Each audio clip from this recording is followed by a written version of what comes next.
Hey, I'd love to welcome everybody right now to Ultra Life Today broadcast. I've got Adam Payne here in the studio, CEO of Ultra Botanica. Good morning, Adam. How Hey, are Josh. you? I've got a very special guest. As promised, we're going to be bringing some unique health experts that have their own little twist on what they do in the health world, personal consultations. And most of the ones we bring on the broadcast will have lots of letters behind their name as well. But they're real people and they're genuine and we love them.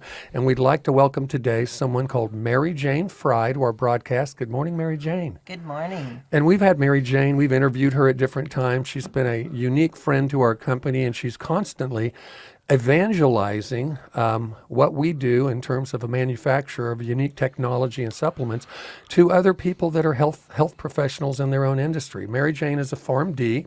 She's got a BS in pharmacy as well, but she has really morphed into this role of personal consultation as it relates between balancing individuals' prescriptions and the drugs they take and how to integrate supplements and diet and other things. She does some unique testing as well along the way. So, Mary Jane, why don't you take a moment and tell us a little bit about what happens when somebody comes in, maybe they filled scripts in the pharmacy. Before we get into all that, I mean, come on, we're just like Mary Jane, how did you ever get involved in this stuff? What I really want to know. I want to know your origin story before we get into like what happened. That's always my favorite part. I love you, Josh. You know me. I love people's origin stories because it tells so much about their DNA. We had Kenzie Taylor on last month, and her origin story. Have you talked to her? Do you know her at all? I don't. Oh my God! I have invited her to your health meetup once, and she's been busy. So, but you got to meet her. She's a naturopath. Who trained her? It was she did the Trinity School. And just an amazing God-driven story of somebody that wanted to be a doctor, and her spiritual path really dictated a different direction, and she's just loving what she's doing. But I don't want to salt your path here in any way. How, Mary Jane? Why are you doing what you're doing today? What was your origin story here?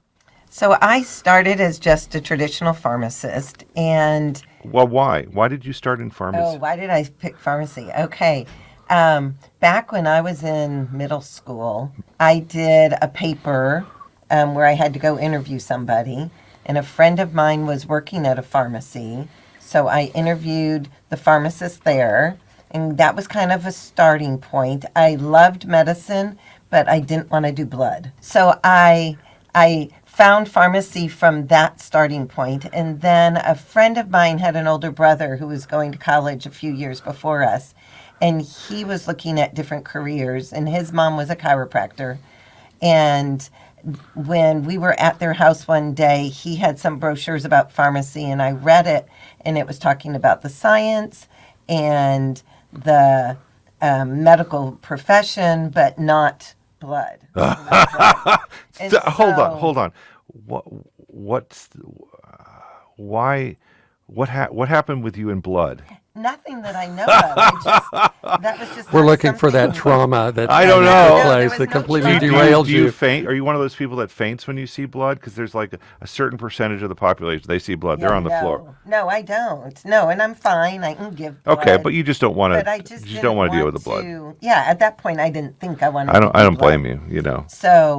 So I found pharmacy and made that my path. I never changed. So something clicked when you saw that brochure and you were seeing other people's paths. It was like, this is what I want to do. Yeah. My aunt was a nurse until she was like 88 or 89. And so I had that along the way also of knowing that I liked the medicine side of things. And I can remember her reading Prevention magazine. Oh, interesting. So what is that, Prevention? Is that like a professional journal? Or the Rodale Press. It was like this is like 50 years ago or 60 years ago. I think I still see it around, Prevention. It's just still around, isn't it? It was just a little magazine that talked about health, but from more of an alternative. Yeah. Oh, interesting. Profoundly influenced the health food store industry and the growth of it, Adam. The Rodale Press. And they put out all kinds of interesting articles. We should talk to those guys. I mean, I think I find those things really fun. Yeah. So then fast forward through pharmacy school, and I loved my my initial just interacting with people. I chose community because I could talk to people. My starting into pharmacy, but then pharmacy started to change fairly quickly when I got into compounding pharmacy. And So was there kind of like a dividing point at some? I'm just curious. I mean, I can imagine all these people studying pharmacy, going through pharmacy school. Was there kind of like a dividing point when, like, well, you need to choose? Are you going to go into compounding pharmacy, or are you just going to be kind of the normal? No, it wasn't there at that point. It was either community or hospital. Oh, interesting. And that was the two spaces in So in the which one did realm. you choose? So I chose community. Okay. And started in community pharmacy. And the owner of the pharmacy, his name was Don Cootie.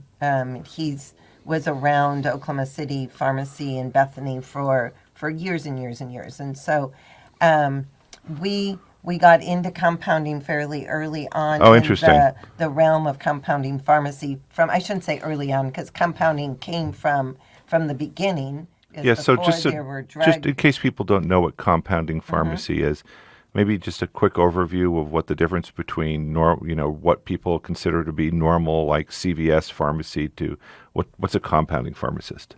So a compounding pharmacy can be either singly focused on just compounding, or you can have like an in compound from an independent pharmacy. So what we have is a pharmacy that fills the prescriptions, traditional, commercial, Okay. comes from the drug manufacturers, and then we also compound. So it And means you're taking compounding- ingredients Exactly. and turning them into prescriptions. A custom formulation, if you will, right? Right. Right, Okay. exactly. Tailored more to that individual, even taste profile, right? Okay. So there can be any realms. Like we do compounding for veterinarians, to where we make chew treats or gels for the cat's ear or the dog to take medications. We make some bird prescriptions, different things. And then for Wow. humans, kind of the beginning was the start of some topical creams. Oh, interesting. The ketoprofen combination creams was one of the first things that we started used to doing. And then also the hormone replacement world. Oh, of, interesting. So- Bioidentical kind of. bioidentical hormones. So, was there a pivotal moment as it relates to you've got traditional pharmacy over here and you've got the pharmaceutical preparations and medications, and then you've got this wild world of vitamins and supplements and nutrients and things? How did those two marry together for you, Mary Jane? So I went to a seminar on hormone replacement therapy and started getting into learning about how to recommend to the physicians different modalities or supplements and hormone combinations to help a patient. And my first, one of the first doctors, Dr. Laura Mackey, she would give me her hardest cases. I said, Oh, "No, interesting. thanks." Fun. So if she had Baptism by fire. Yes, it was. And so we laughed about that a lot. But she would say, okay, this person, I've tried everything and nothing's working. You talk to them. And so that's how it started. And at the same time, my sister was going through perimenopause. And so Oh. I was helping her with some different things. And then as it went along and grew, we kind of went to this HRT training, and then the next year they said, well, we really should open and talk about thyroid to go along with it, because HRT. hormone replacement. Oh, hormone replacement therapy. Okay, yeah. So we did the hormone replacement therapy, and then the next year they were like, well, you need to add some thyroid information because Oh, interesting. thyroid and hormones go together. You can't do them in a bubble. And then they said, well, you need to add adrenals, the stress hormones, to the picture. So I learned more about that, and then it just kept expanding. And you saw results. Well, I think more importantly, I mean, as Absolutely. these, right? I mean, Well, these, the patients saw results. right? I mean, you yes. have people that are in like at the end of their wits, at the end of their rope, and the interventions, I would imagine, were life changing for a lot of these people.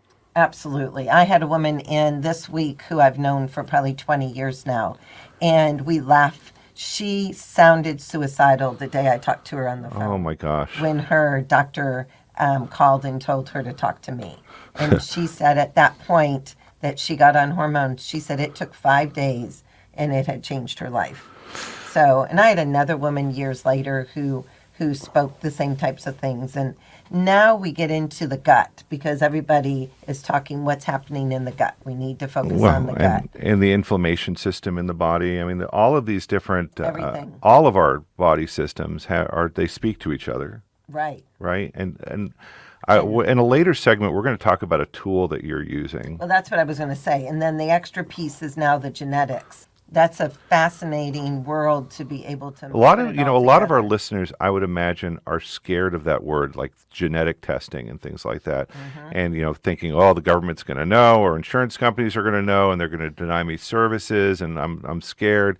A lot of our listeners might know I deal with some pretty heavy duty medical issues myself, and you've actually helped me in a really significant way, and we're going to talk about that because I think it's cool. I can be self-effacing and talk about my own stuff that's going on, and the ways that this genomic metabolomic kind of interventions can really help people. But the genetic side, let's get the fear of learning about our genomics out of the way. If you get tested, and there's some really smart ways to get tested, you can learn so much about your own biology. It's a fingerprint into the world of the building blocks of how your machinery works. You wouldn't take your Toyota car to a Ford dealership, right? You could, and you know what? You're rolling the dice here. 50-50 at best. In fact, they'll probably turn you away because they're like, this is Toyota. We only deal with Fords. Or you could take it to a generalist. It's the same thing with our genomics. When you understand the complexity and how it all comes together, Mary Jane has some tools that she uses that take that information and turn it into a usable work map. Now, Mary Jane, we got a couple of minutes left on this segment, but I am really fascinated. I've noticed a trend of individuals, especially in over 50 population, beginning to really take control of their health, look at the difference between medicines and supplements. How has what you've done influenced that? And what do you see from the public? I mean, everybody's got a smartphone now. They can get on the internet. They can research for themselves. Have you seen a shift of people that are traditionally going to be looking only at pharmaceutical medication to broadening their horizons? That's a can of worms right there. They're being educated, self-educating themselves, and learning more, and not taking my doctor said it approach. And they're very smart about it. So I have to stay on top of things because they can come in and say something and I'm like, oh, I don't think I've heard that I need to learn before. about that. Yeah. And so I'll say I need to go, look that up and research that. Would it be true, because I'm not going to talk about my experience a lot, but just a snippet. Would it be true to say that individuals that are looking more at a holistic mindset and including diet and supplements, do those individuals, Mary Jane, potentially not have as many negative side effects as it is in the medicine world, or are you good enough that you keep people minimized in side effects? When it comes to supplements, you need to know what to take when. Yep. So it's not like it's just a free world. But I was at a talk a couple weeks ago, and the doctor said that he had looked through the data, and the number of deaths is few when it comes to supplements. So there's definitely occasions where something can go wrong. You can have side effects from supplements. You can definitely have side effects. It doesn't necessarily mean just. I'm gonna blow the socks. I know we're coming up to the end of our segment here, but I'm just going to extend it just another minute here. So bear with me. We make these arbitrary definitions of something as a supplement and something as a drug. These are not arbitrary assignments. A drug has actually been tested in clinical studies and with pivotal, multi-center, placebo-controlled, randomized, all that stuff in order to create, a data set that actually says that this material in a population of people dealing with this disease, you will get this kind of statistical outcome. And it's interesting. It's a statistical. It's a percentage, right? 65% of people will respond. So what's happening to the other 35%? Well, We don't know because biology is different in everybody. But ultimately, these definitions of it's a drug, it's a supplement, they're arbitrary, ladies and gentlemen. And from the point, it's still a material that's interfacing with your body. We've had a beef recently about black pepper extracts, right? I was just right, reading and that. piperin. It for all its wonderful benefits, the way it works is it's inhibiting glucuronidation in the liver. It's inhibiting an important liver enzyme in order to artificially increase the levels of curcuminoids in the blood by essentially slowing down their degradation, their metabolism. Not when you understand it that way, it might not be the best life choice for you.